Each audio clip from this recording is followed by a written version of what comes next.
안녕하세요. 뿌띠의 북토크입니다. 오늘 하루도 나 자신을 잘 돌보고 계신가요? 나의 몸과 마음의 상태는 어떤지, 나의 감정, 그리고 그 안에 숨겨진 욕구는 어떤지 잘 살펴보세요. 오늘의 책 소개할게요. 부모 말하기 연습. 여러분은 열등감이라는 것을 느껴보신 적이 있으실까요? 우리가 비교를 하게 되면 비교에서 열등감이 생기게 된답니다. 이 열등감은 우월감과도 같은 감정이에요. 내가 저 사람보다 낫다는 우월감, 내가 저 사람보다 못하다는 열등감, 다 마찬가지랍니다.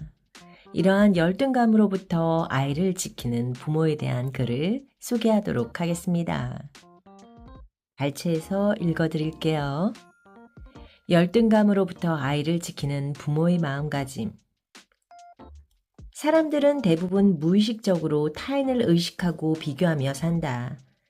부모는 자기 자녀를 다른 가정의 자녀들과 비교하고, 자녀들은 친구의 부모들과 자기 부모를 비교한다. 다른 사람과 자신을 비교하고, 이것과 저것을 비교하고, 이전과 이후를 비교하고, 성공과 실패를 비교하고 잘함과 못함을 비교한다. 자신이 보기에 이상적인 이미지를 가진 사람과의 비교로 위축이 될 때도 있고, 자신보다 못난 사람과의 비교로 우쭐해할 때도 있다. 타인과의 비교가 지나치면 열등감과 박탈감에 빠지고 우울해진다. 우리의 인식처럼 비교가 나쁘기만 한다면 비교를 하지 않으면 된다. 많은 전문가는 자신을 인정하고 행복해지기 위해서 비교하지 말라고 조언한다. 하지만 비교는 자연스러운 것이며 비교가 없으면 변화와 성장도 없다. 그러나 우리가 분명히 알아야 할 것이 있다. 비교행위의 필요성과 부정성을 명확히 알고 그를 활용하는 자신만의 방법을 터득해야 한다는 것이다. 우선 부모가 비교에 휘둘리지 않기 위해 알아야 할 두 가지를 소개한다. 하나는 자신의 양육 태도를 아는 것이다. 자녀와 대화를 할 때 자신도 모르게 비교하는 습관이 있는지 살펴보고 고쳐야 한다. 또 하나는 자녀가 스스로 열등감 때문에 다른 사람과 비교하고 있는지 살펴봐야 한다. 자녀가 열등감에 빠져 있으면 평소에는 위축되어 있다가 다른 사람과 비교를 당하면 불같이 화를 낸다. 스스로를 인정하는 가장 빠른 방법은 자신의 이야기를 하는 것이다. 자신의 이야기를 직접 들어보면 상황을 객관적으로 볼 수 있기 때문이다. 자신의 이야기를 하지 못하면 타인의 이야기를 하게 되고 시선은 자꾸 밖을 향한다. 타인을 의식할수록 자의식은 낮아지고 결국 자기 이야기를 상실한 채 살아간다. 자녀가 무의미한 비교를 멈추고 자신에게 집중할 수 있도록 부모와 자녀가 함께 솔직한 이야기를 꺼내야 한다. 자신의 이야기를 해본 경험이 적은 부모라면 처음에는 말을 꺼내는 게 어색하고 힘들 것이다. 하지만 자녀가 비교로부터 해방되길 바란다면 노력해야 한다. 열등감을 자극하는 부모의 양육 태도.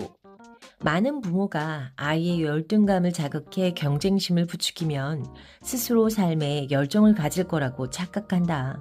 자기가 그렇게 자라왔기 때문이다. 하지만 이는 열등감에 의한 열정이라기보다는 복수와 분노에 가깝다. 복수와 분노에 의해 이루어진 성공은 모래 위 성과 같아 언젠가 스스로 무너진다. 자신의 솔직한 이야기를 들려주지 못하는 부모는 자꾸 타인의 이야기를 한다. 자녀의 열등감을 자극하려는 의도는 없는데 다른 집 자녀의 잘난 부분을 아무 생각 없이 말한다. 누구는 수학을 잘한다는 둥, 누구는 줄넘기를 잘한다는 둥, 남의 이야기에 감춰 자신이 부러워하는 부분을 드러낸다. 부모가 의도 없이 말했다 해도 듣는 자녀는 비교로 받아들인다. 사춘기 아이들은 친구들과 키, 성적, 부모의 경제력 등등 온갖 것을 비교하며 자신을 이미 위축시키고 열등감을 키워가는 중이다. 거기에 부모가 비교할 거리를 더해줄 필요는 없다. 이런 부모는 양육 태도를 바꿔야 한다. 사람의 생김새가 다르고 생각이 다르듯 잠재력도 다른 법이다.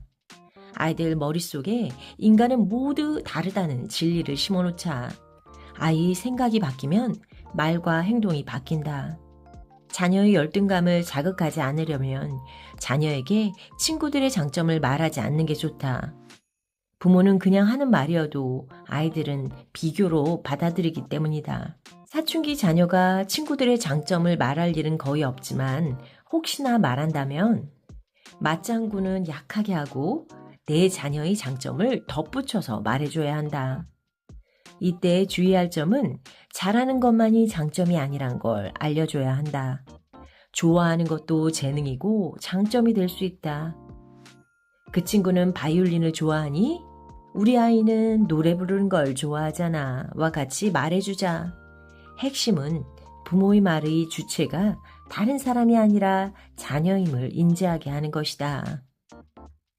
스스로 열등감을 키우지 않으려면 자신의 이상적인 이미지를 타인의 삶에서 찾게 되면 자연스럽게 왜 나는 부족할까 하고 자기 비하를 하게 된다. 자기 비하가 반복되면 생존 본능으로 자연스럽게 자기 합리화를 하게 된다. 나는 원래 그래, 어쩔 수 없어 라고 합리화하며 비교 뒤에 숨는다. 비교 뒤에 숨어 사는 게 당장은 안전한 것 같지만 시간이 갈수록 해결되지 않은 감정은 열등감을 키운다. 비교하는 것 자체가 나쁜 게 아니다. 비교하며 자신을 비하하는 습성이 나쁜 것이다. 자신의 부족한 점을 인정하면 자신을 있는 그대로 받아들일 수 있고 비로소 자기 이야기를 시작할 수 있다. 예를 들어 다른 사람들은 다 잘 사는데 왜 나는 가난할까라며 비교를 할 때 나는 가난하다라는 사실을 인정하고 받아들이자. 인정은 합리화와 다르다. 합리화는 가난의 이유를 외부 환경에서 찾지만 인정은 가난한 현실을 받아들인 후 자신의 진짜 속마음을 듣는 것이다. 물질적으로 가난하지만 정신적으로 행복하니 괜찮아 라는 이야기일 수도 있고 더 이상 가난하게 살고 싶지 않아 라는 이야기일 수도 있다. 자기 마음의 이야기에 따라 자신이 무엇을 해야 할지 결정하게 된다. 인정은 어떻게의 방법을 모색하게 한다. 타인에게 향했던 시선을 나에게 돌리는 것만으로도 비교에서 해방될 수 있다. 가정에서 대화가 살아나 서로 자기 이야기를 편안하게 나눌 수 있는 환경이면 이상적이다. 부모가 자녀의 대화 상대가 되어주어야 한다. 부모 자신의 대화 상대가 없다면 자기 이야기를 글로 쓰면 된다. 나는 일기장에 내 이야기를 쓰고 내 이야기를 내가 들어준다. 있는 그대로 편안하게 나의 이야기를 하게 되었을 때 온전히 나를 인정하게 되었다. 여러분은 어떤 생각이 드세요? 사람은 누구나 완벽할 수 없고 결핍은 누구에게나 있어요. 내가 나의 약점, 단점까지도 있는 그대로 받아들이게 될 때 나를 사랑할 수 있고요. 나의 자녀의 모든 부분을 수용할 수 있을 거예요. 너를 있는 그대로 수용하게 될 때 우리에게 비교의식과 열등의식은 없어질 거예요. 우리 함께 같이 해요. 오늘 하루도 충만하게 보내시고요. 다음 시간에 또 만나요.